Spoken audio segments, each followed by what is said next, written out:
say one. That was good. I was waiting for you to say one. But you mentioned. Well, you can't mention. Welcome to another episode of Doomsday Doopy Doo. We are back again. I'd like to apologize up front for being half passed out. We went a little long on the RPG show. Not too long. We've had longer shows, but I haven't slept too well the night before, so I'm a little screwy. But good news is we're here and we're recording on a semi-regular basis now. Yep. Let the magic happen. Yes. Just let the magic flow, Nick. Don't be. We've Listen, become the I'm not- apology I'm not- show, though. We're I like know. the apology show. There's always I an always have apology. something to apologize for because I don't know. It's just I don't know. I don't know why that is. You're a nice guy, Nick. That's why. No. Well, yes. Thank you. Yeah. You're a nice guy too. Yeah. No, I mean, I don't care. So I don't know where to begin the show. I have things to talk about. We had Halloween party. Yes. Which was a lot of fun. Yep. You were Fat Thor. Yes. I was Fat Which Thor. was- I was Fat Thor for a long time, actually. You were Fat Thor for a long time, and you were an epic Fat Thor. You had first of all you had every.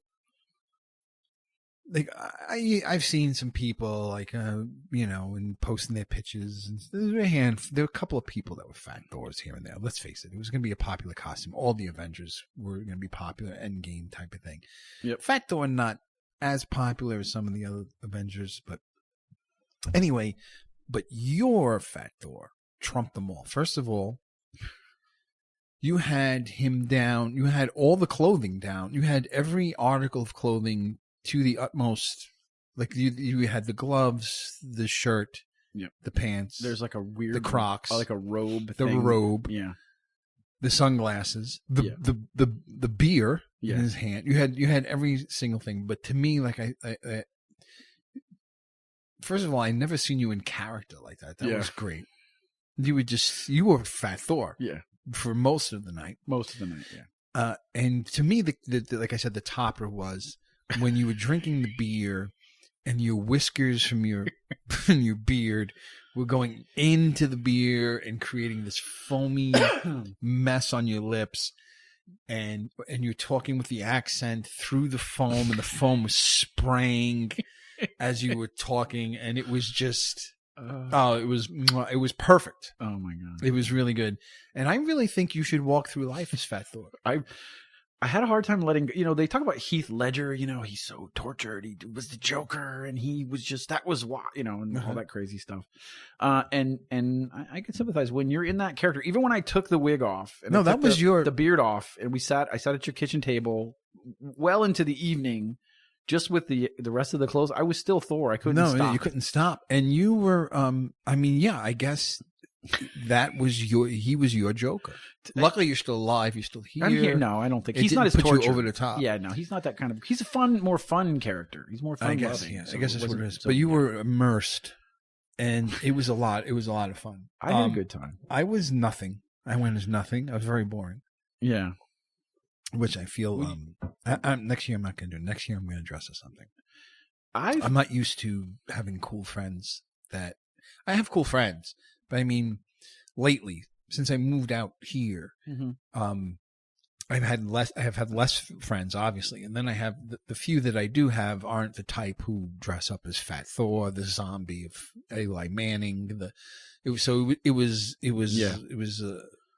I got a little bit of a lesson that I need to step my game back up, so that way I could represent a little bit better next year. So I will try and step up your game. Oh God! That was me spilling a beer with my fumble fingers. I don't think I have paper towel. That's fine. We'll figure something out. Hang on. Anyways, do you have napkins in your pocket? You're such a sometimes I do. You're such a fucking dad. I am, dude. I have glasses. I wipe glasses all the time. Nope, I don't. The one thing I'll say. Go ahead, talk. That while I'm filling time. Mostly I did it because my son, actually both my sons, they love it when I troll people in character, and the fact that I was abusing their friends at school, poor Nicholas was with me trick-or-treating as LeBron James. He was a foil of many many jokes. He was. I feel bad. I was looking for a Chinese flag. I couldn't find one. That would have been. Yeah, I couldn't find a Chinese flag. I mean, I probably could have got one on Amazon, but I didn't have one in time because he got the outfits and that all went down. Yeah. And then I was like, oh, I need a Chinese flag, and I couldn't get because that would have been great if he was just waving it around. No, that would have made it ironic as opposed to I just really like LeBron James. It would have been like, hey, I am kind of tooling on LeBron James, like. But I'm sorry, I'm just looking. He's looking for paper, any kind of paper. You know what? I may just have a piece of paper. Let's just use regular paper. Is paper's absorbent, right? Kind of. Paper I got. Here's some pages from my pilot. Okay, well, let's not do that. No, we're not doing that. That's Act 2. What does that say? Should I read this? Yeah, what does it say? Fade in. Internal editing bay. Night. Frenchie, a 42-year-old with the look and feel of a seasoned veteran, sits with Ray, staring at the freeze frame of a talking head of The Bachelor on a large monitor. Frenchie is at the controls. Ray holds a stack of notes. Frenchie, in a thick French accent. So, Ray, this guy, he's a real asshole, eh? You don't know the half of it, Frenchie. My name is Francois. Lisa walks in. Soak up the beer. Now I'm into it. I feel like we have to read this whole fucking thing now. No, you're not getting rid of this that easy. I'll hold on to this. I'll go upstairs. No, you know what? I have other copies of it, I'm sure. You fill, and I'm going to go get paper towels. Oh, okay. Should I fill by reading the rest of the script? Go ahead. All right. No, this is... Why does this say Act 1? That's not Act 1. Frenchie, okay, Lisa walks in. Hey, guys, how's my last edit? Good, really good. Told you. Jeff walks in. Lisa, Jeff. Frenchie shakes his head and returns to his workstation. So glad this is over. You're not kidding. This is the worst. This is an old edit. I'm not even going to read this. This is bad. Sign up for a contract. I should have never signed up for that. Hey, people have made worse decisions. De Niro did Grudge Match, for crying out loud. All right, I'm going to just put this aside. I could use this. Here, look. No. Oh, God. It didn't even work. Paper doesn't soak up beer. No, it kind of spread it out. They kind of just spread it out. Don't worry. That was an old draft, actually. That's why it's like scrappy. But it just made it worse, though. Sorry. No. Give me. I'll throw it in the garbage. No. This is riveting. In the garbage. Now this is I'm sure just I can almost say, you know, I've listened to Thank you for doing that. I've listened to a ton of podcasts. I've almost never heard anybody actively spill up a beer on a recording. And I know the way we work, this will not get edited out. No, I don't have time to edit. This is solid gold. Okay. So did I interrupt your thought? No, you interrupted by spilling the beer. Yes, by spilling beer. I was just going to say, you know, my kids love it. The fact that I'm tooling on their teachers and their friends' parents and their friends. And Lucas is always funny because at the end of the night, and I started with Frankenstein when I was Frankenstein one year. And he goes, Dad, that was awesome. And he just hugs me. He goes, that was awesome. He goes, you were messing with everybody. I'm like, oh, dude, we had a good time, right? He's like, yeah, we had a good time. So you know what? When I've started with, I have a mask on my face, I can be somebody else. And I've kind of started just embracing the fact that I can anonymously fuck with people. Yeah, and you were doing it all night long with people at Trunk or Treat, and then a little bit at the house. And it was fun.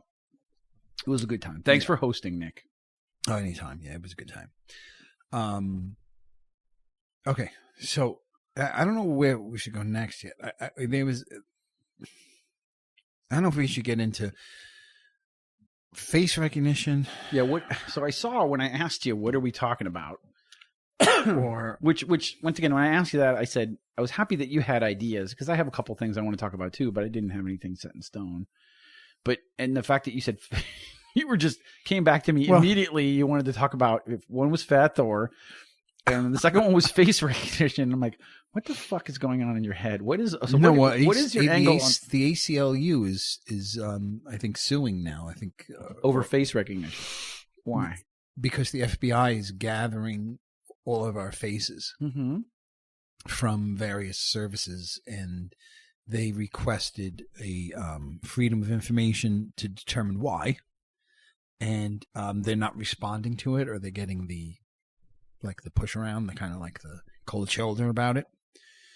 And so now they're bringing it before a federal judge, and I thought it was interesting. I might be too tired for the conversation though.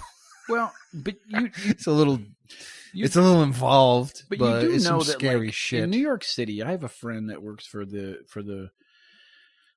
I think he works for New York City, but it's they have their own little homeland security section where they basically sit in a command center. They're the ones looking at all the cameras that are all over New York City. Mm-hmm. And they're absolutely already using face recognition all over the city and potentially already collecting facial information even then. Yeah. Compiling data. So, but my fear is my question, not my fear. Well, how far are we as a country from China at that point? Yeah, but I mean, why are you afraid of them collecting your face so they know? I mean, your face is already because documented. One day, right now, I don't do anything that they don't like. Okay, but one day they'll decide that there's something that they don't want, and I'll disagree, and I'll be powerless because they know my DNA, they know my social security number, they know my address, they know now even what I look like.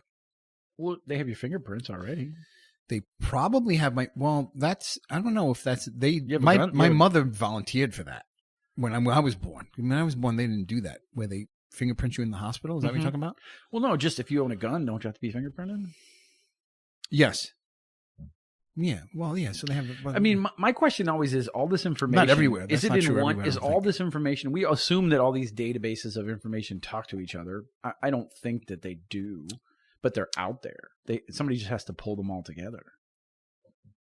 Yeah, but it's scary. I mean, think about it. There was like prohibition. Mm-hmm. Like right now, we would you're drinking a beer right now. That you're a criminal. Mm-hmm. And if they had facial recognition in the 1920s, was it? And I was breaking the law? Yeah, like you wanted to just drink a beer on your porch. Well, I mean, but the drones came in and they saw you drinking the beer, and from facial recognition, you tried to run and you did run, but through facial recognition, they knew exactly where you lived, and when you got home, they were waiting for you. Because you drank a beer. They wouldn't have to do that. I would be in my house telling Alexa that I was drinking a beer and that she could tell President Trump that. Right. Yeah. And then you'd be in trouble. So so it's not that, yeah, I'm not a criminal. I have nothing to hide. Mm-hmm. But at the same time, I'm not a criminal. I look at things like I'm not a criminal yet. Does that make sense? I mean, I guess, look, everybody's always afraid that we get into this totalitarianism society where they've taken all these things away from us. They've taken all these freedoms away from us. Things that we could normally do that seem pretty mundane and normal suddenly become illegal for some reason. I mean, I think that's, it's Orwell, it's 1984, it's Anthem, it's all those things, right? And there's always the fear of that. And not only it's not like a conspiracy theory nut jobs. It's a lot of like in that 1984 shit. It's kind of happening. Like this stuff's going down. It's like you could see it. You could see it happening. So it's kind of the things that we accept as being normal just weren't normal a long time ago. Well, or not even that so long ago. Like maybe, when I was in college, it was a different world. Well, no, just getting on a plane was very simple. I mean, back in the day, remember, your parents could take you right to the door of the plane. I love you, son. Okay, I'll see you. And they give you a hug and you walk right on the jetway. Now you're a terrorist. You can't until proven otherwise. You can't. You got to take your shoes off and your belt, right? Yeah, so, even 80-year-olds. I saw an 80-year-old guy in a fucking wheelchair, and they're like fucking borderline checking his diaper. Like, I'm like, oh Jesus Christ, the guy, no dignity. I thought about that too, dude. When you think about it, after 9/11, when we went through all that bullshit, that enhanced bullshit to get to the gate, we said anything to keep myself safe. So it just makes you think that if somebody manufactured a terrorist act that could make them have more military control or freedom to militarize cities or whatever and have more active control, put curfews out there, control the population, and people felt like it was keeping them safer. All of a sudden, now you have this situation where it's an excuse. It becomes an excuse. And when I'm getting frisked by the TSA, and I do this I'll stick my arms out, and he's fucking fondling my nuts, and I just tell him, I go, the terrorists won. They got exactly what they wanted. Look what you're doing to me right now.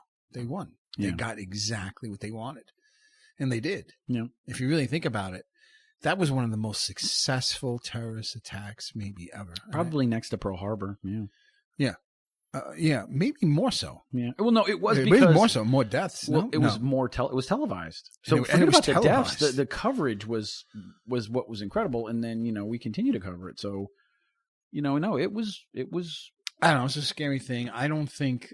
I think that there should be lines drawn. I think that if you want my personal information, that even companies that gather the stuff, but you're very free about that stuff, and you feel that it doesn't matter what Amazon gleams from your personal histories, but there's financial value and gain for them for that information, and you're giving it to them for free. Facebook is the same way, dude. How many things are marketed directly to you on Facebook? I'm not even on Facebook. Really, I'm not. Let me tell you something that's even more scary. So this happened today. Okay. I'm sitting in my house and I'm testing a video conferencing unit. We're registering over the open internet, and I'm in the other room and I hear fucking Alexa talking in the kitchen, and there's nobody in the kitchen.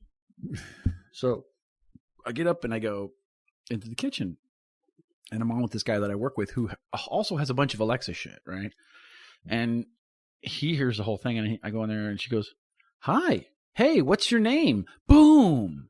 And I'm not exaggerating. What? And I'm like, "Chris." And she's like, "Hi, Chris. I'm Alexa. I'm the Alexa chat assistant, and I'm here to talk to you." Bang. And I'm like, what? This is fucking weird. And she's like, "Hey, Chris, I'm going to ask you a couple questions about yourself. Are you okay to answer those?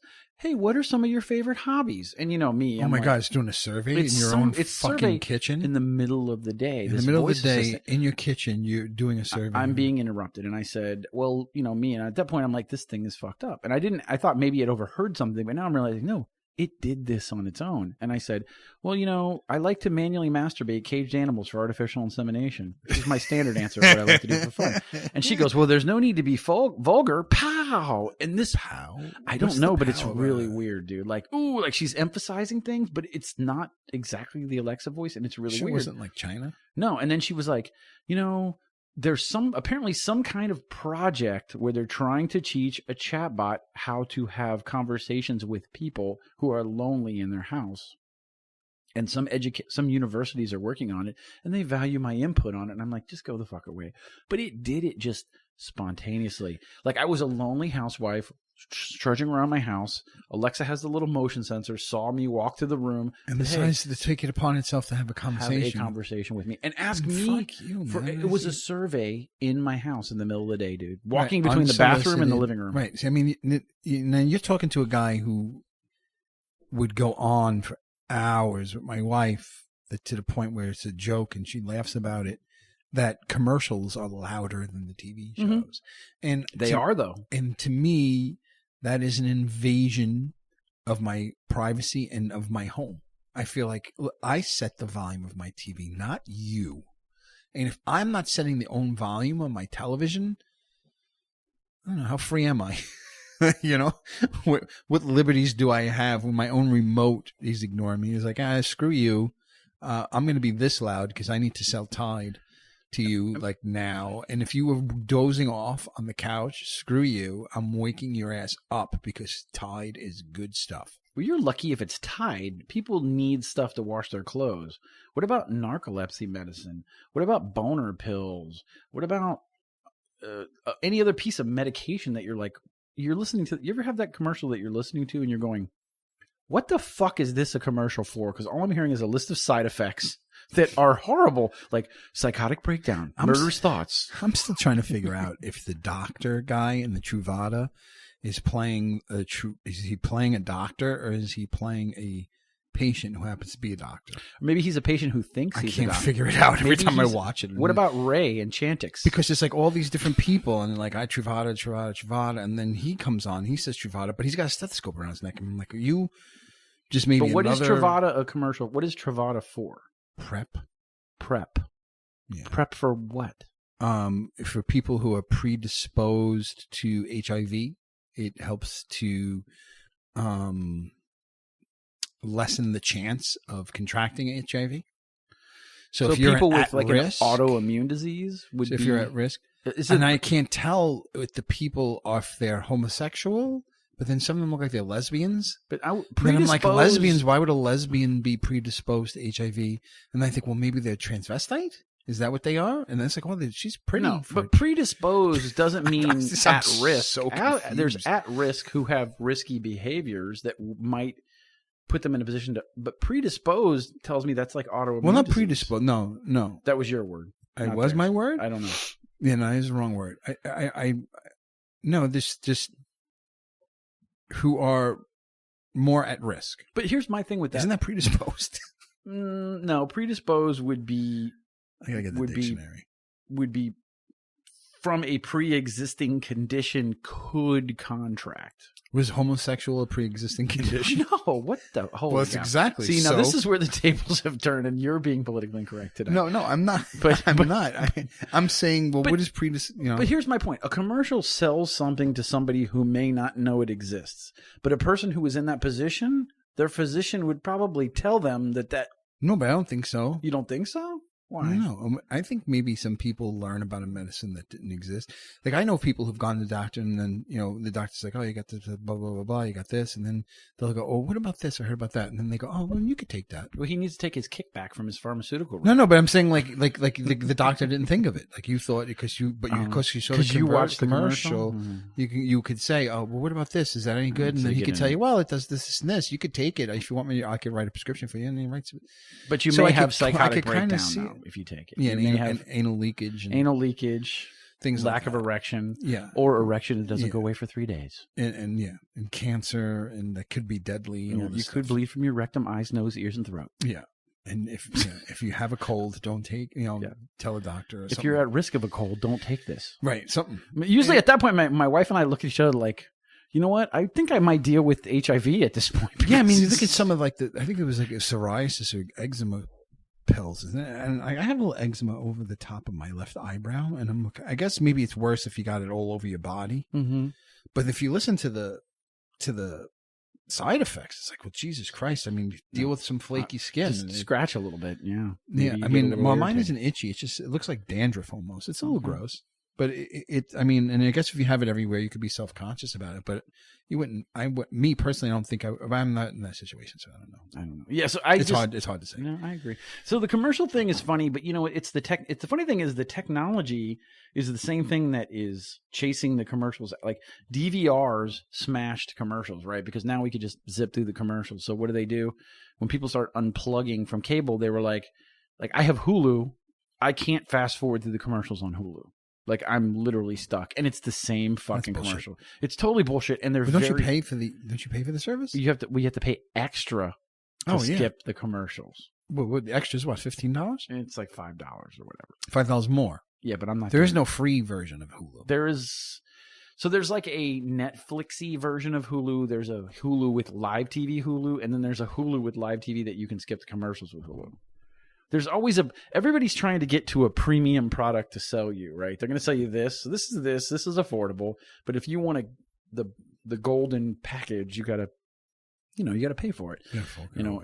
It's all part of the racket, right? You don't want commercials? Oh, you got to pay an extra $5 a month just to skip the goddamn commercials. But meanwhile, I hate commercials so much, I probably won't buy anything that I ever see a commercial for, just on general principle. Yeah, I agree. I've yet to see a commercial where I go, oh, I want that. Yeah. But on the internet, though, it's better. The commercials on the internet are better.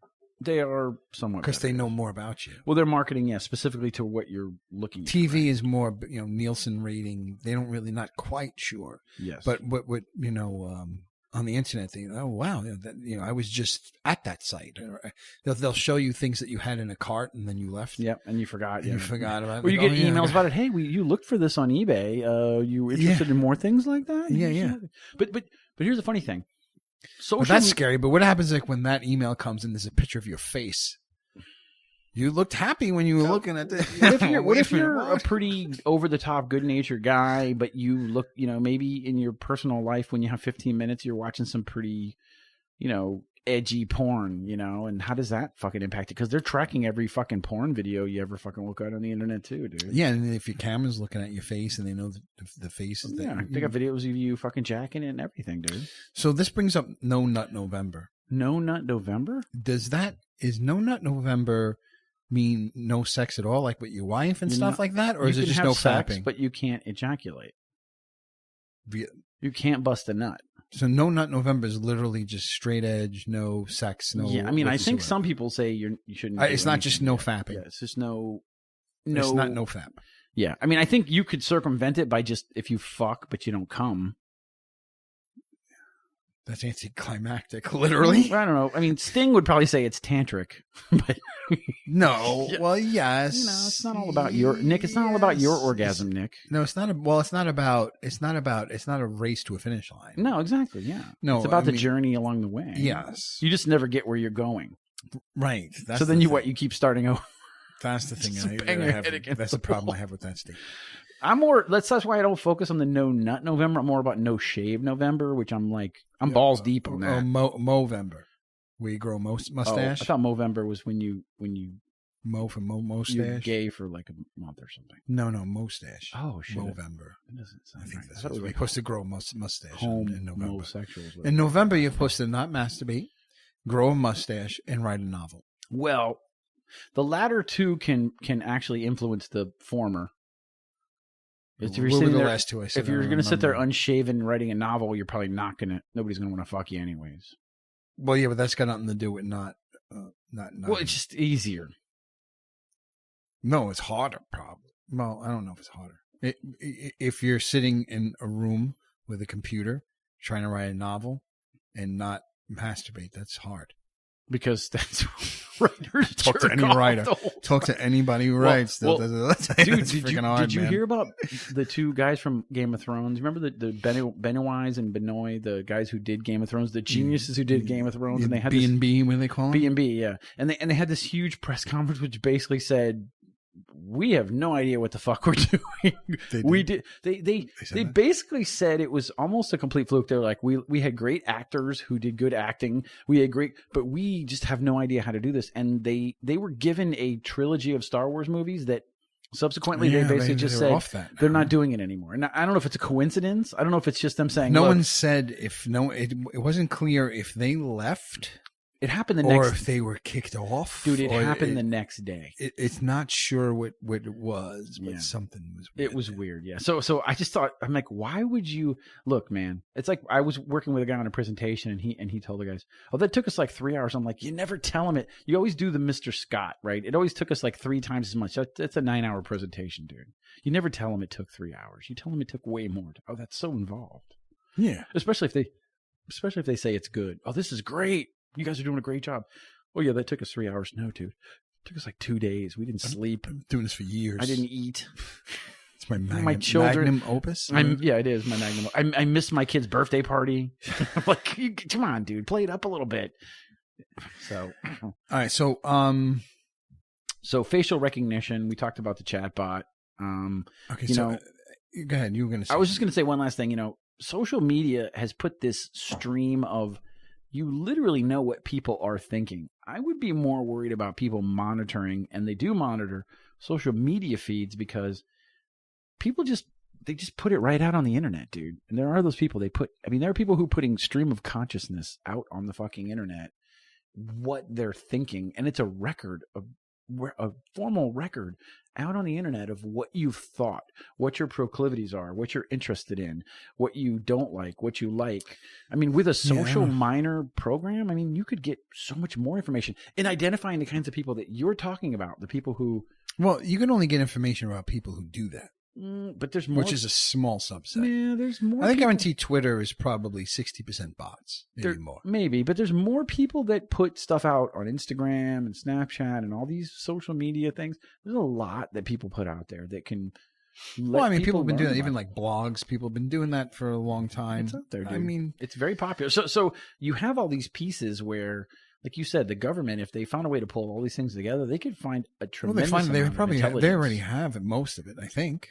I mean, businesses have a lot of it already. Yeah, businesses have it. Amazon knows more about you than And then maybe members of your family. And all the FBI has to roll up to Amazon and go, look, we want to create a partnership with you. If they haven't already. Yeah, and I'm sure they have, dude. It's just and smart there's cameras in there, and then it's just like, Apple has, okay, unlock the phone with your face. Okay, all those faces, we want them. Yep. That's all. That's all it takes. And then they have all the faces. And so now they know they have the faces of everybody. They have the history of their phones. They have their emails that they could read. They have the porn that you look at. They have everything. All your sexting that you're doing. Every dick pic you sent. Yeah, it's I print those out and mail them. You no return address. How many stamps do you put on that? No, just one. Just one? See, it's just one printout. No, you're just supposed to say is like, I use 6. My dick is so big, it's like 14 stamps on that. Oh, you need because I have to put so much paper in it. Come on. You like have one of those dot matrix, like 17 sheets. Yeah. With freaking like fucking 7. You got paper from the wall with the with that feed. What's that feed called? With the dotted paper on the side, the holes. Yeah, it's a dot matrix printer. Or no, yeah, it's a continuous feed.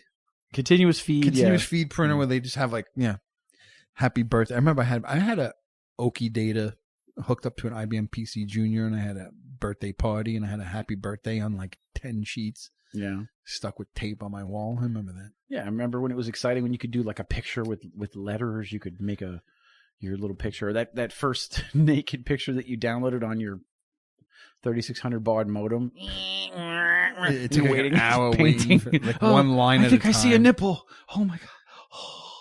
A scrambled cable. Oh my, yeah. Oh yeah. Well, that's a whole other thing. I swear I saw something. I saw Bush. Yeah, like it's just watching these little swirls.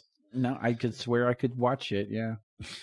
All right. So, I could just sit and listen to the audio, which wasn't scrambled.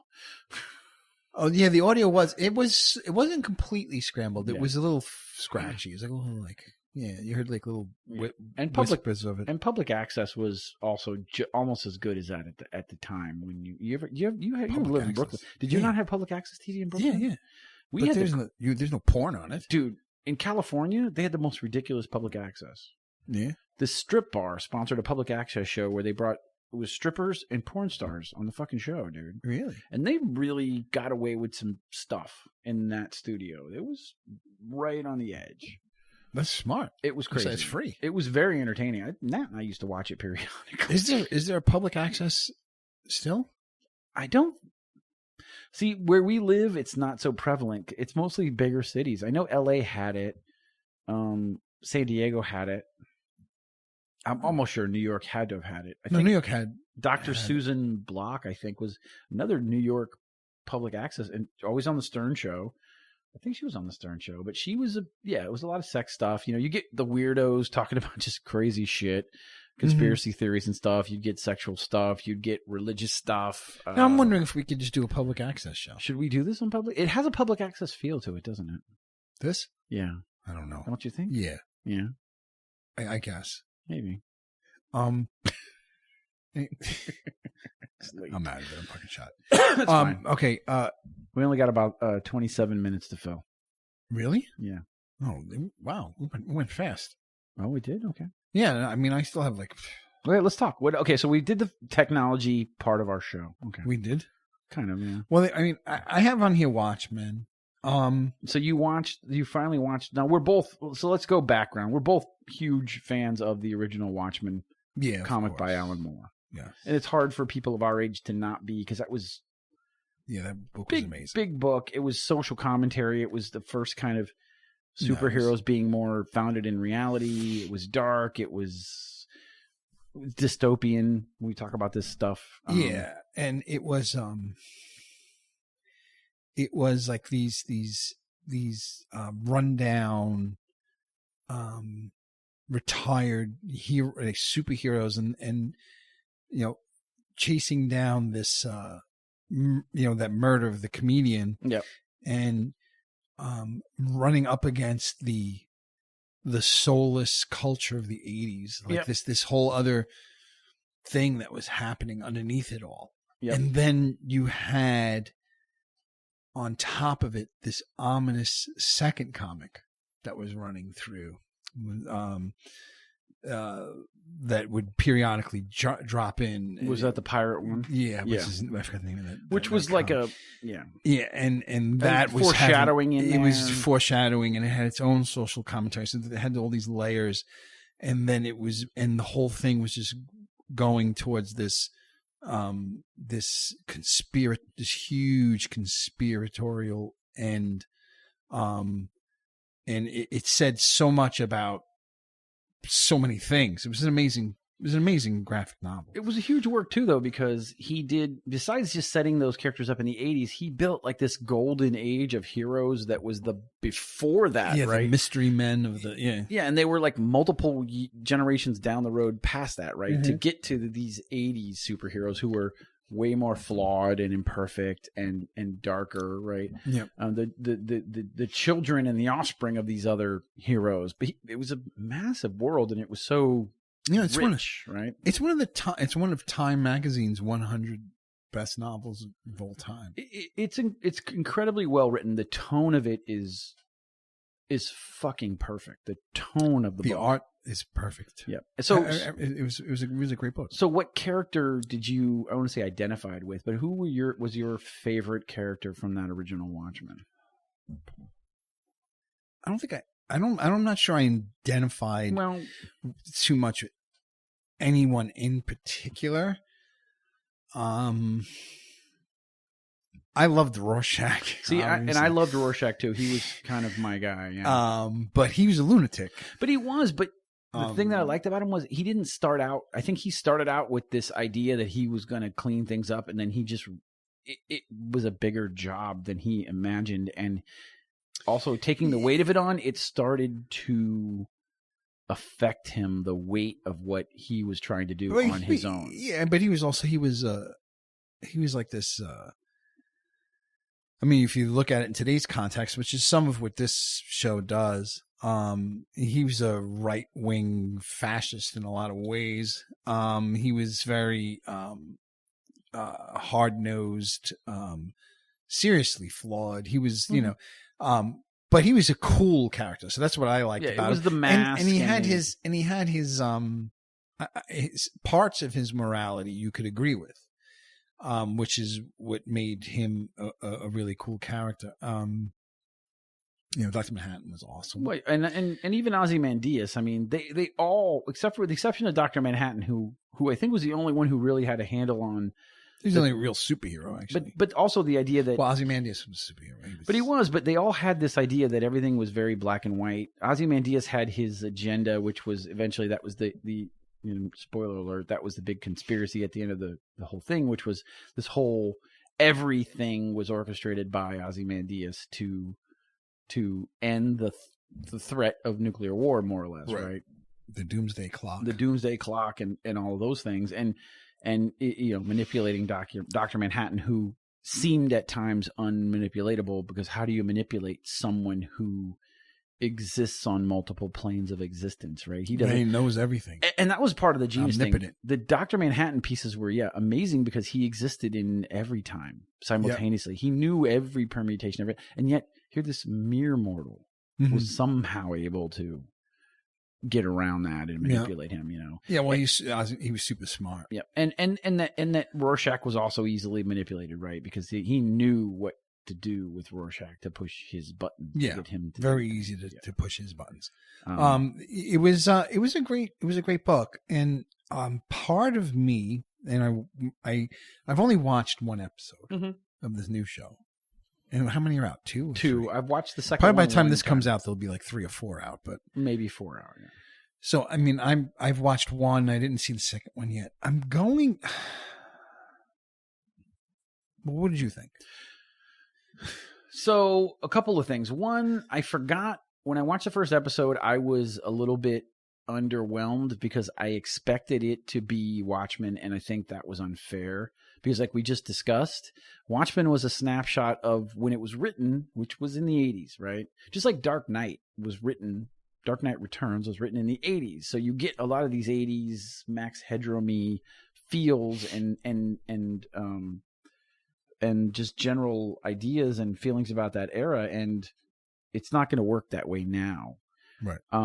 And then I also forgot that Damon Lindelof, and I'm not sure if you know who that is, from Lost, is one of the creators of the show. And he's been something he's working on for 2 years. And he tends to be, I don't know if you watched The Leftovers when it was on HBO. No. It was a very good show, interesting show. If you want to watch something that's interesting, it's basically one day, just a third of the Earth's population just disappears simultaneously. And it's not about where they went or why. That's almost irrelevant. It's how everybody else copes with that. And it's very interesting. And it's very character driven. And it's very thought provoking. And how people will create stories around something when they don't understand and they can't grasp what happened. And maybe there's no explanation to it. And I wasn't super crazy about the end necessarily, but that most of the show was interesting. I watched it and I was very entertained and it was very well done. So, and he also did Lost, of course. So, they are very, very slow to uncover what their overall plan is. But at the same time, episode 1 no one character like grabbed me as like, wow, I love that character. Or, I think the discussion of race is always good, but I'm just like, is this that pertinent today now as much as other things? I mean, I guess the commentary on the government and their control of the police force, I don't know. I'm having some issues. And in the second episode, it doesn't make it that much better, but they're starting to peel layers back. Mm-hmm. So he really will take his time to let you know what he wants to know, because in a long form type TV show, he doesn't have to rush it in the same way that you might with a movie. Yeah. I mean, part of me doesn't want to watch it. Why? Didn't even really want to start watching it, to be honest. I got that idea when I said, "Did you watch Watchmen?" I'm like, how could you not want to watch it? Because the idea of a sequel to The Watchmen almost doesn't make sense in terms of The Watchmen. So the first thing I asked was, is Alan Moore involved? And he's not. And he's not. So not only is he not involved, and this is the second reason why reason one why I didn't want to watch it is, there is no sequel to The Watchmen. That doesn't make sense. Well, there's not any need for a sequel to The Watchmen. There's no need for it, and there isn't one. The story complete. Ended. The story's complete. It's complete, yes. Okay. So that's one. Two, the second reason is I'm an Alan Moore fan. I think he writes incredible stuff. Mm-hmm. And nothing that's going on from the movie, which I kind of liked. I mean, they did. I think Zack Snyder did that. Yep. He was pretty meticulous about following the comic, almost mm-hmm. panel by panel. Yep. But he had all this slow motion stuff and all that. Okay, whatever. All right. Alan Moore was against that too, and I can understand that. You know what? He wrote it. These are his characters. This is his universe, essentially. And he felt it was a comic book and it was a graphic novel, these 12 issues, and that the story was best told in that format. And then that's it. It's over. And of course he would. Yeah. So, right. That's his medium that's his medium. And that's, if he was going to write a movie, he would have wrote a movie. Yep. But he didn't write a movie. He wrote a comic book. So I get that. And I understand that. And if you think about it, it makes sense. Mm-hmm. I'm currently reading or listening to The Sound and the Fury, which I never read before. So I got to read this book. I listened to it. And it would make a terrible movie so far, anyway. But it's a pretty cool book so far. It's its own thing, So switching mediums, I've also never been a fan of. Every movie's never been as good as the book is. And I don't think you could take a movie and turn it into a book. Because the movie will, if something was written to be a movie and you tried to turn it into a book, it just wouldn't be. Well, no, most good. People read what they call a screen adaptation of a book version of a movie, but it's still more. It's lacking. Yeah, it's lacking. No, and I don't look. I don't disagree. I think one of the problems that Hollywood has is they've gone to comic books because they're out of a lot of other ideas. and nobody's ever done. And there's a tremendous amount of comic book ideas out there. Yeah, you could do a comic book movie every fucking day, and probably have a tremendous amount of content that you can pull from. And the other reason I didn't want to watch it is he's been fighting to get control of his characters and his universe and his story for a really long time.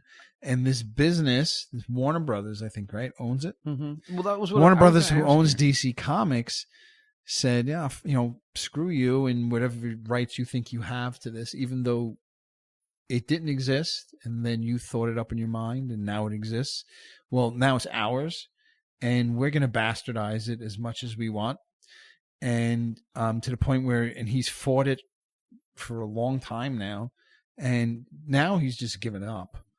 And it's kind of sad. And so I kind of feel like, do I want to support the people who are doing that to this guy when he just wants the rights to the stuff that he created to himself? It's kind of like, almost like pirating music or something. And then, or if you took a song and then used it without permission and profited from it, it's kind of like you kind of feel dirty, like listening to it. You would want the people who created it to get the credit for it, or to have say whether or not it's used even to begin with, kind of feel dirty. Like it when, if Michael Jackson came out with another album, would you buy it? It's kind of like, oh, it's a little, like, he couldn't have come out with a new album. He's, and that's kind of what it feels to me. So those two things made me not want to watch it at all.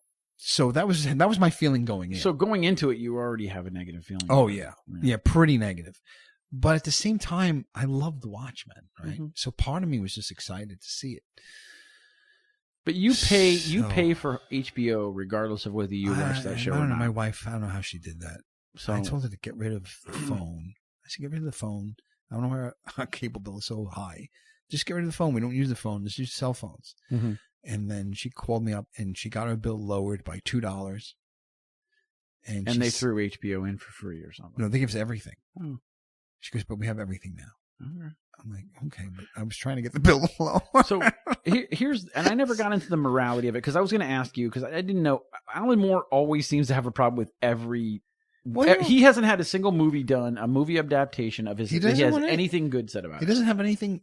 He doesn't have any of the rights. But at some point, unfortunately, he signed something that gave Warner Brothers those rights, right? I mean, he has to be compensated in some way. I don't know the particulars, but next time it comes on, we have to see that if it says based on characters created by Alan Moore, he has to be compensated in some way for his character. Really? I don't think so. That's a ridiculous deal that Warner Brothers. I mean, think of all the bands that have been ripped off. I mean, unfortunately, yeah, it's shitty, I mean, it's like you're going to put a comic book out. Okay, we'll sign this. Well, but what about this? Well, all right, then there's no comic book. Well, like your story doesn't get told. Bill Finger, right? The guy who helped create Batman. I don't know. And didn't get any credit for it, really. Really? Yeah. And it took years for him to just get his name on it. Didn't get a penny of it. Family didn't get a penny of it. I think he started you'll finally start to see recently in stuff with Batman, it'll say based on characters created by the other guy and Bill Finger. But he didn't really get any credit for it for the longest time. It was just one name on it, like everything else. So, unfortunately, that's yeah. So I don't know. Business, that kind of I mean, it made me feel that way going in. But again, because I enjoyed that universe so much, mm-hmm. I said, let me watch it. And as far as the show itself, I feel like I don't want to rush to any judgment because I feel like I need to see more. Mm-hmm. Yeah, I feel the same way. Yeah, I feel like I haven't seen.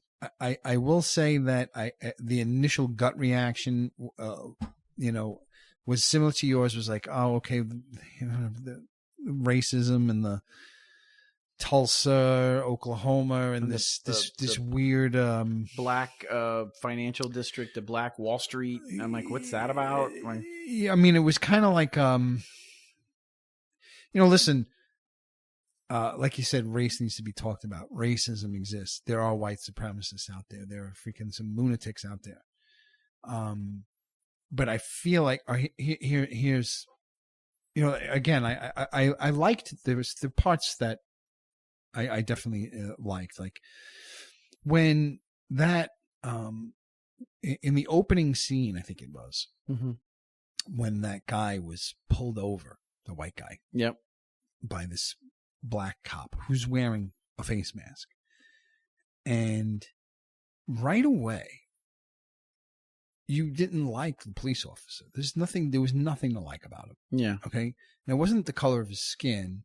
It was his position of authority. It was his hiding behind the mask. It was his prying without sufficient reason. It was his power over this person for seemingly no reason at all. Right. And it was like very upsetting to watch. And I'm watching it and feeling upset about it. And then I said to myself, well, wow, here's this black man pulling over this white guy. And I'm feeling this way, right? So is this what a black man feels when a white police officer pulls him over? And I thought that was really interesting. I was like, wow, this is the feeling. This is, and you see it and you feel it. But to me, what started to bother me is that I felt like, okay, that was cool. I mean, cool. Obviously not cool, but it was good storytelling. Yeah, it was well It was executed. evocative. Yeah. So I understood the message of it. But then that same thing, I think in the next scene was, okay, the same feeling. And then the next scene was the same thing. And then the next thing was the same thing. And so by 3/4 of the way through the episode, that same horse was being beaten to death. And what worried me was, okay, I got your point. Yeah. I understand that it must be frightening for an African American to be pulled over by a white police officer who thinks he's got this power that he really shouldn't have. Well, go all the way to the end, dude. How does the episode end? Well, with him hanging? The black guy hangs the white guy, right? Lou Gossett Jr. I don't know. I don't know about that. You saw the second episode. Yeah. So maybe the second episode clears it up. They don't really explain it. They don't explain it. But he's holding that sign that says, take care of this boy. So he was the little boy in the beginning of the thing. Yes. All right, so, but for all I know, I mean, he was placed there. But he's asking her, do I look like I could pick up, what did he say to her? Do I look like I can pick up a 200-pound man? Was that he was asking her that? I don't remember. He would keep out, and she would, maybe that might have been at the beginning of the next episode. Yeah, maybe. Because I don't think so. He's asking her that, and they're still never clear. Second episode, I still don't know.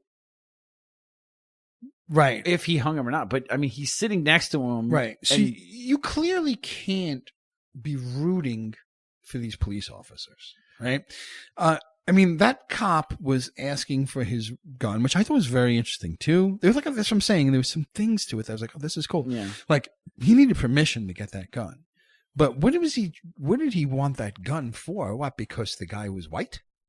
The guy had done nothing at that point, right? Because he was white, or because he thinks he saw what could have been a little mask. Bit of a man. It could have been a sock, right? But again, it's going back to the black kid who's holding up a wallet in a hallway and gets shot to death, right? So it's the same and also idea. Playing off you'll get more of that in the second episode, this white knight. Well, that's what I'm saying. Right? I just don't want, that's what I don't want. Your point was made brilliantly. Yeah. Okay? Don't make the entire show about that. Yeah, I mean, and if the entire show is about that, that's fine. Don't show it to me in the first scene. Because you just showed me what your entire show is about in the first 5 minutes. That means I don't need to see, what you wanted me to feel, I've already felt.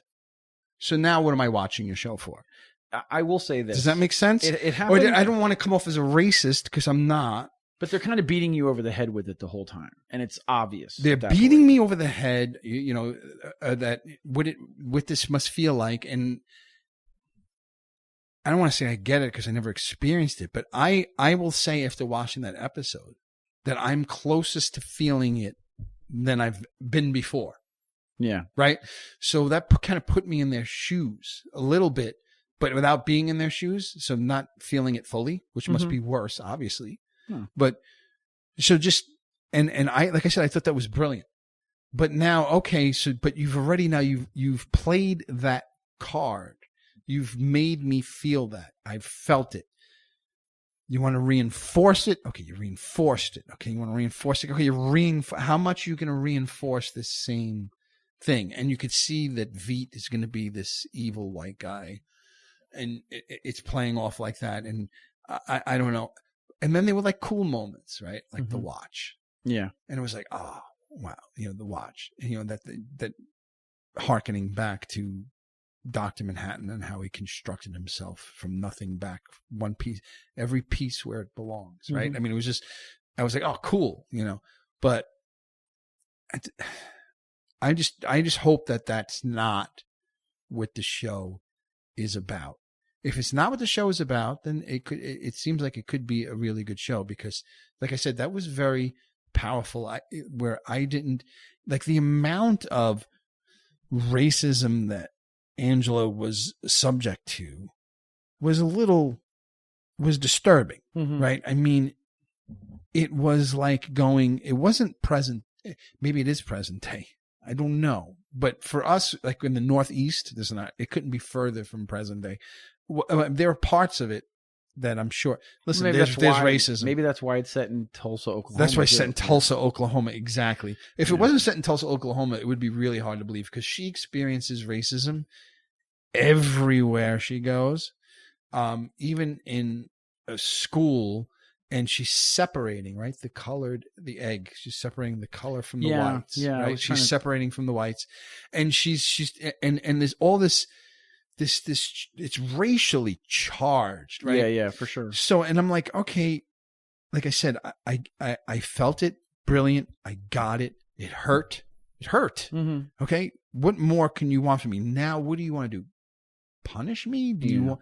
Am I going to now be punished? Like each episode, you're going to try and make me feel worse and worse and worse about this stuff. And I guess maybe there's some, but I think it lacks subtlety. I think what you're getting around is some of that stuff. I think you can do in a subtle way and address racism without hitting somebody over the head with it. And I know some people need to be hit over the head because some people think it doesn't exist. They're going to be in denial. But you're right. But I will say that, like, so for instance, with The Leftovers, there's this misery of the people that are left behind, and the show was very good. I wouldn't say I enjoyed watching the show because the act of watching the show was watching and just delving into and swathing yourself in misery and the misery that these people must feel of my loved ones. There was a woman who was one of these rare people where she had a husband and 2 kids and everyone but her disappeared. And imagine in your life that you're a mother and a wife of 2 children and they're just gone like that without an answer, and what it would mean for to you. Like no reason. And for no reason. And then try to make sense of it and then try to go on. Right. But to be constantly reminded of it, to be compensated by the insurance companies because how emotionally affected are you by this kind of action? And it was just, and dude, and I'm going to tell you. Was this episode 2 you're talking about? This was The Leftovers, right? This is another show that Damon Lindelof did. Show. But it was, once again, he was very happy to drive this stake through your fucking heart of this misery and split you open. See, I'm not... And I think with race, you're right. As a person who isn't of color, and we try to relate, but we obviously can't. And you're right. It was very effective, but I don't want to be hit over the head with it. It was very effective. Episode after, and I don't think the original Watchmen had a clear single issue that it was delving into, other than. No, it was more cultural than cultural, apocalyptic. It was political. I mean, but everything that's written is political. Of course, it is. It was cultural. It was a large. It was something like it was just a feeling that kind of traversed the whole story. Whereas this is just this singular thing of this white supremacist hatred of blacks. And it was that from beginning to end. But again, like I remember turning to Lisa, like right in the beginning of the story, and I said to her, I said, "Can you imagine putting your son in a box? Yeah. And closing the lid? Yeah. Can you imagine? Yeah. Like what the fuck is that? Like, and this is real. This is drawing on, unfortunately, on history, right? Yeah. So, again, powerful, but to me, it needs now. You've driven that point home. Yep. You effectively. Mm-hmm. Now, what does that mean? For instance, like what does that mean? Like how does that grow or not grow? Where does it go? Don't just say, "Oh, you like the mud?" and push my face in the mud. Yeah. And then so we need that. Yeah. Everybody needs their face in the mud. Okay, but you also have to pick them up and wipe off their face and say, "Okay, now right. Look at what did you learn from being in the mud?" Yes, exactly. And not just go back in the mud. And you're right. How does Ozymandias, older Ozymandias now, who did this? Behold my great works, right? All that whole thing. And see, very Veet. Jeremy Irons is going to be awesome. And I think he's a great actor, right? And I've seen episode 2, and there's a little bit more to that. There's going to be a very slow reveal and very methodical. But you're right. You know what he has in his back pocket? What is that? You know what this? Is he going to do it? Is he going to do it again? Have in his pocket? What he has in his pocket? What does he have? He has the one thing that every Watchmen fan is glued to the thing. Which is Dr. Manhattan, the only one who's still alive. Who's on? Yes. So he's building. He's doing a slow burn to build out to finally bring Dr. Manhattan back on the screen. I mean, that's what everybody's waiting for. Dr. Manhattan's hard not to watch. In the second episode, you do get an older legacy, golden agey superhero from that first team of superheroes. You get some stuff about one of them, not even directly, but you get that. But what I don't want it to be is like watching Agents of S.H.I.E.L.D., right? And all this Marvel shit is going on, and you're watching Agents of S.H.I.E.L.D. so that they could talk for 5 seconds about the event that happened in Manhattan, and never really giving you, they're just teasing you, you know what I'm saying? Yeah. And never really giving you what you want, or building it to a point where it makes sense to give it to you, right? Right. I don't want it to be cheap. If Dr. Manhattan shows up, I don't want it to be like, when he just appears out of nowhere and says, "Hi, I need milk." Okay. When he disappears, I'm like, "Oh wow, I saw Dr. Manhattan for 2 fucking seconds and it meant nothing." Right. It needs to mean something, and you're right. So how does this build? How does Ozymandias being involved? Why wouldn't this theory is that he's trying to recreate Dr. Manhattan? Recreate him, but he was on Mars already. They showed him on Mars building sandcastles. In this show? There was on the TV, they show somebody on Mars building a sandcastle, and it's supposed to be Dr. Manhattan. Well, Dr. Manhattan, that's where and they make reference to him going to Mars, and leaving. So what episode is that? That's episode 2. I think it was episode 1 they showed it. I don't know though now. I watched episode 1 a couple times. I only watched episode 2 once. Which whatever. I missed that. I missed. But yeah, so I'm with you. I'm like, it's moving very slow. It's going to move very slow. What does it all mean? And it's not even that it's not. I don't even want to say it moves. I don't even think I agree that it moves slow. I think that it was nonstop, actually. What do you think of the heroes, though? Who are our heroes of this there story? aren't any yet. But there weren't any in the original Watchmen either for quite a while. But our quote unquote and actually almost there weren't any almost the whole time. Almost. I mean, who are the heroes in the Watchmen? Well, the owl. The night owl and what's her name's daughter, right? She's kind of the instigator of getting Night Owl back in the game of being a superhero because theoretically they weren't supposed to be heroes anymore, right? Yeah, they were retired. Which is the same thing as this. The cops really have to wear masks because they were on the White Knight. There was retribution against police officers because people knew. They went to their houses and they shot them. That's essentially what happened. You're going to find out that. And I think I heard... Right. Well, I mean, it's clear that there's a terrorist organization that they're hiding from. Right. And it's built around Rorschach. Right. Where the ideal of Rorschach is... Right. And I got that impression, too, about Rorschach. And it's kind of... And again, I thought it was effective, too. It was almost like a miss... You could see Rorschach being read that way. Yeah. And being understood that way. Well, and if Rorschach was there and a police officer came up to him with a mask, he would rip it off. Yeah. Without question. Mm-hmm. Was he racist? I'm trying to remember from the book. I don't think he was. No. Think he was in the book.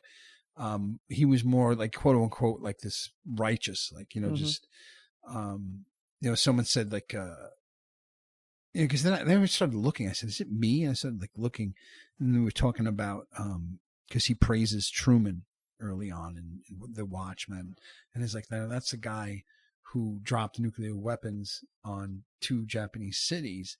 So how could he see that guy as a hero, but see Ozymandias as being evil? And then someone answered it, which was perfect, was, yeah, but the deceit.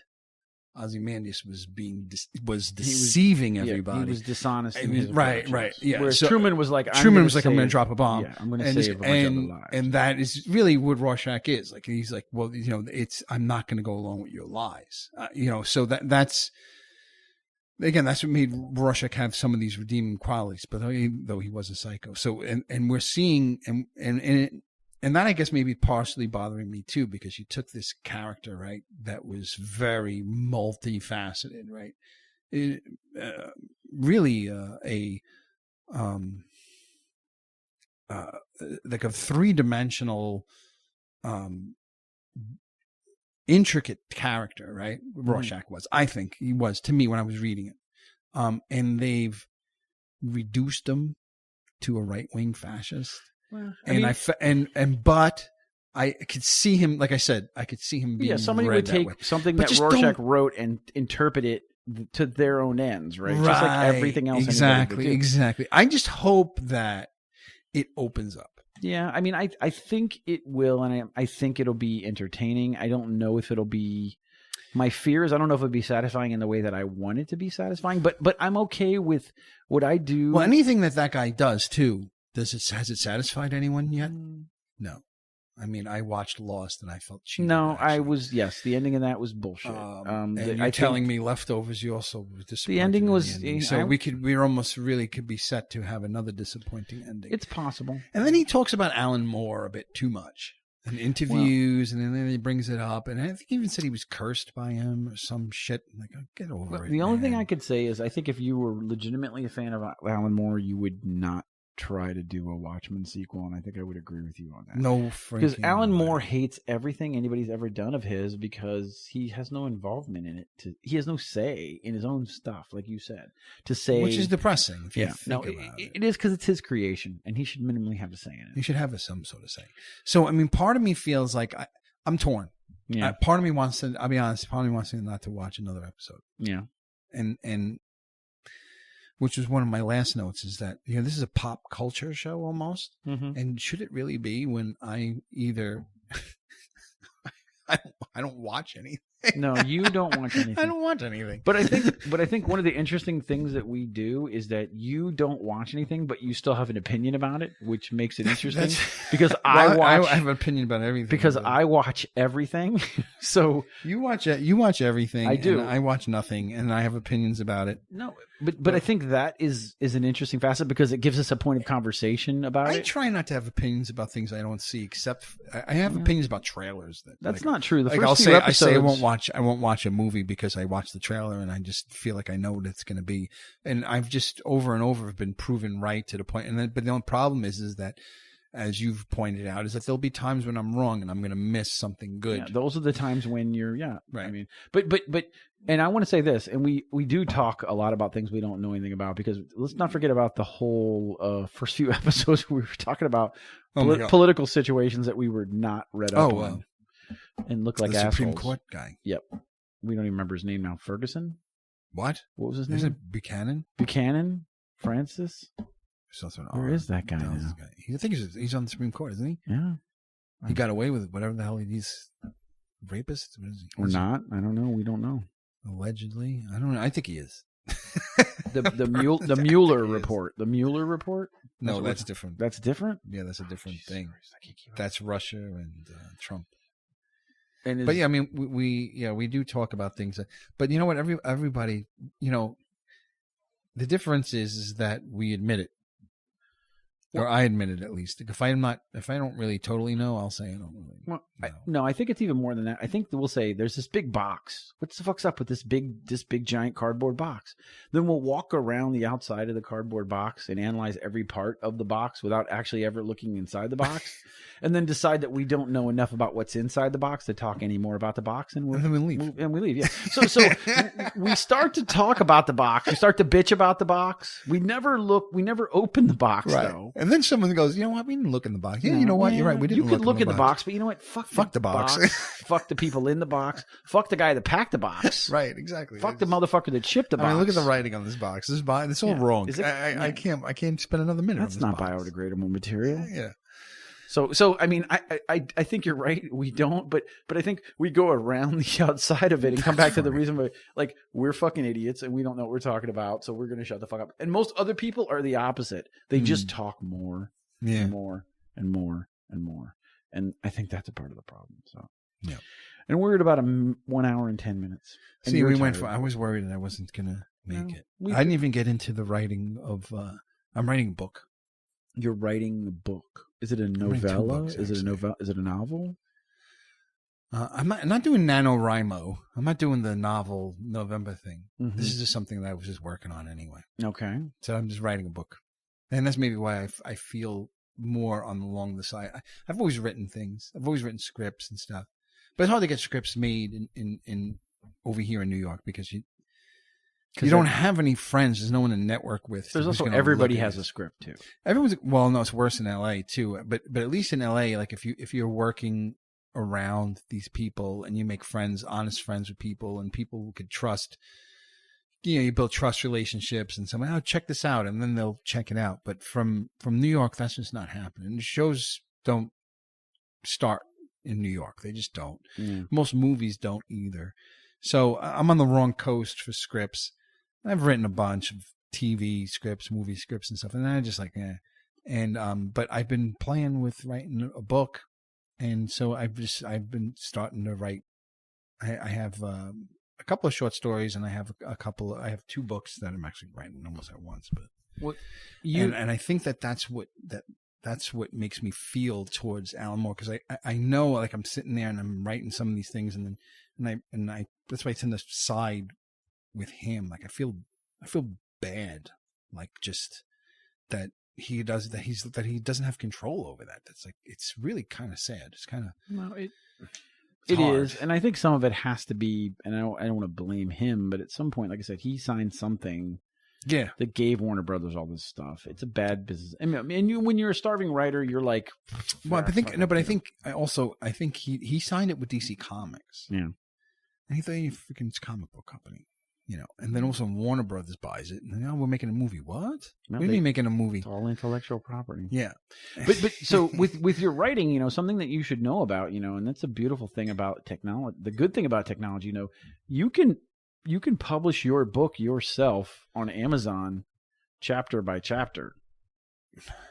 And I met somebody who actually I turned on to our show. I don't know if they're still listening, but really interesting guy who's writing this novel about World War III and about this military unit in Europe after World War III starts and how World War III happens. And he's writing it and releasing it 1 chapter at a time on Amazon. A chapter. When you say chapter, do you mean actual chapter or a chapter of the story is like a serial? No, like serially 1 chapter at a time. He releases his book. So like a chapter is like what, 30,000 words or 40,000 one chapter, whatever 1 chapter of the book would be, I guess.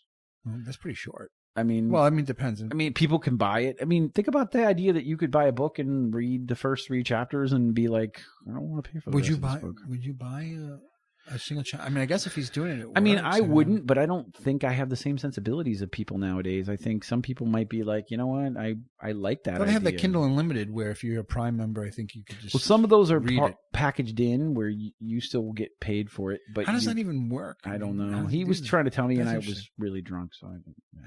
But it was interesting, and like he's not by trade not a writer, but it affords him the ability to take his time and write his novel. Also get feedback. And I know you hate feedback. I asked people. What? I said give us feedback on the story for the role playing show, and you're like, oh no, I don't. We're No, not that's letting different. them It's a control role playing show. You can't you can't direct the story based on. But I could, if they want to say they want to see more of one thing or something else, we could steer it that way. But that was what I was asking. But he also gets feedback on chapter by chapter feedback. basis. You know how much feedback I've gotten? Jesus Christ, I've gotten tons of feedback from sure.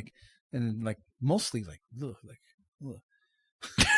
I got feedback. I got feedback from a script, and it was the guy scored it 85 out of 100. Okay. The guy said, "Great." He goes, "Your dialogue is phenomenal." Okay. He goes, "You write amazing dialogue." I was like, "Oh, thank you." He said, "The premise is great." He goes, "It's ripe for comedy. I'm surprised there aren't more shows that have this premise." Mm-hmm. Then he said, "It's two people in an editing bay, and Lisa walks in." No, it was that was the show. Actually, okay. That was the show that got this feedback. And then some other compliment. He said something about some being like a couple of times where it was a hat on a hat type of thing, where it was like maybe too much on the nose or whatever, and two characters were a little too similar. Then he went on about one of the characters, Susan, her name is, who he said he absolutely loved, and he goes, and she was definitely the best character in the story, and he's raving about this character, and then it had these sections, right? And then the last thing was, would you recommend? And he just said no. All right. Well, I was like, okay, but at least he gave you stuff to work on, and maybe if you worked on it, it would be a yes. Yeah, I don't know. But here's the problem with that, and I take a lot of courses at my company around coaching and feedback. Yeah, and one of the most sandwich. Well, yeah, exactly. And one of the most transparent things you can do to somebody is go, "You mind if I give you a little feedback?" Which never means I'm going to tell you something good, because you usually just tell somebody something good. Right, wow, right. You know what, Nick, your characters are really great. Or is it, can I give you some feedback about your writing, Nick? Like you're automatically like. No, this was a contest where you could get feedback from the judges. And you say, is it good feedback or bad feedback? And so it was. I forget which screenplay contest it was. Well, all feedback is constructive, Nick. Yeah, I don't know. It was, but my point being that if you're gonna write, you have to have thick skin. You have to expect that. Well, so it's like I've had so many things like that have run, and that was a good one. I was like, oh, that's good. It didn't make any sense to me, but it was good. Mm-hmm. At least I got all these compliments, and then there's other ones that just I didn't get this, and miss this guy, so I've gotten plenty of that too. I've given stuff to. I mean, even in this show, I gave it to my cousin to edit, and he freaking was like, oh. So we put ourselves out there, and it's like but you're gonna at the same time, a lot of times you give it to other people, and then they go, but you know what? It's easy to judge when you're not. It's always say those who can't do teach, right? It's like I'm going to teach you how to write, but I don't really write, Right, exactly.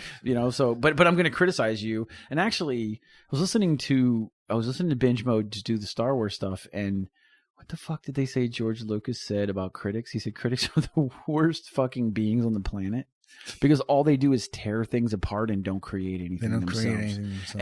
And it's true. And but we give them. Well, they don't tear things apart. Everything they don't tear apart. No, just things they don't like. But they're critical of. They're by nature, they're critical of things, right? They get into the details and they say, well, if I had to pick something I didn't like about this movie, it would be the fact that the pacing isn't really quite up to snuff.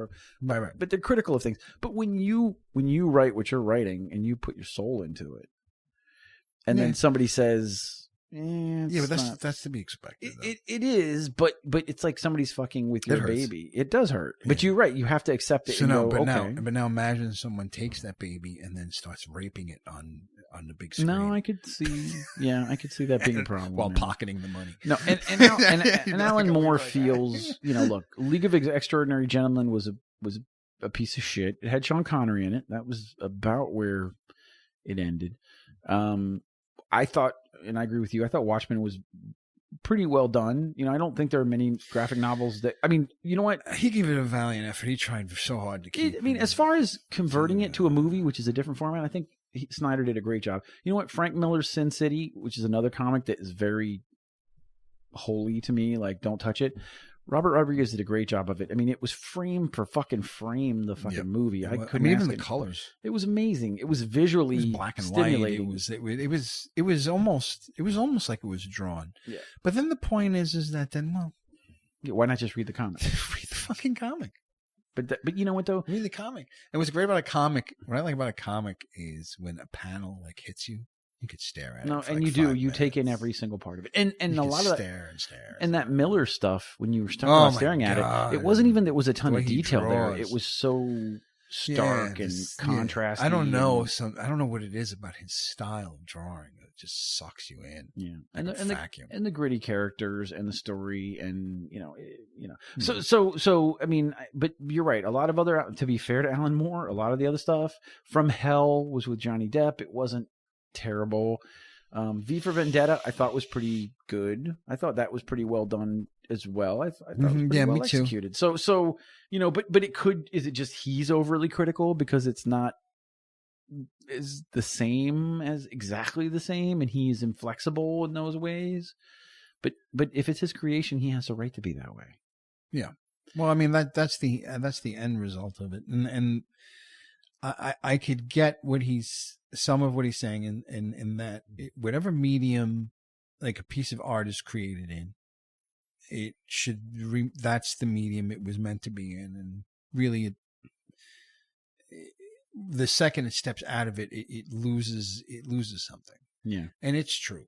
It's just true. I mean, but then part of me as a fan, in which something that I guess it maybe is harder for him to understand is that when Watchmen movie was announced, I was excited as hell, because I'm a fan of the story and I've read it multiple times, and it's like, wow, I can't wait to see what this looks like on the big screen. You can't wait to see Dr. Manhattan's giant blue dork.